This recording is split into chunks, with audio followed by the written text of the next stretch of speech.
Ever had that voice in your head telling you you're not good enough? Yeah, we've all been there. Whether it's before a big presentation, launching a new project, or even making simple decisions, self-doubt can hit hard and fast.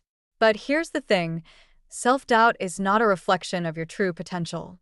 And in the next few minutes, I'm going to show you how to crush it instantly with real-life examples that prove you're stronger than you think.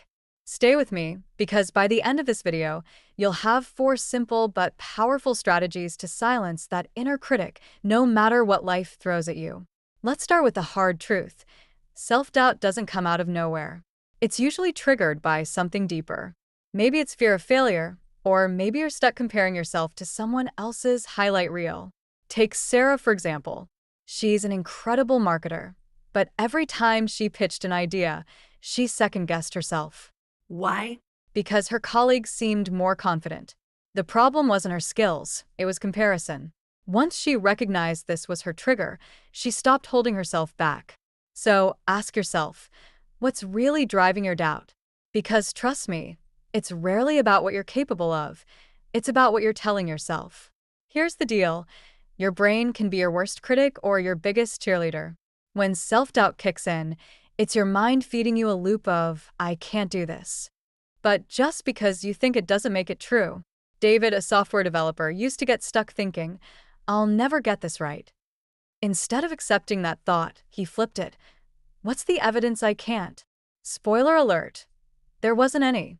Once he started fact-checking his negative thoughts, things changed fast. Next time that negative voice shows up, hit pause and ask, is this really a fact, or am I just assuming the worst? Listen, perfection is the ultimate confidence killer. If you're waiting to feel 100% ready or perfect before taking action, you'll be stuck in doubt forever. Take Emily, an aspiring writer. Every time she sat down to write, she doubted herself because her first draft wasn't flawless. But newsflash, nobody's first draft is perfect. When she started focusing on progress, not perfection, her confidence skyrocketed. The more she wrote, the better she got. Here's a quick reality check. Perfection is an illusion. The only thing that counts is progress. Small steps forward are still steps forward. Let me ask you this. Who's in your corner? Because your environment can either fuel your self-doubt or help you rise above it. John was a brilliant entrepreneur, but he was surrounded by people who shot down his ideas.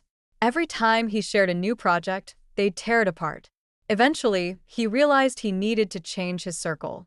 Once he surrounded himself with people who believed in his vision, his confidence grew, and so did his success.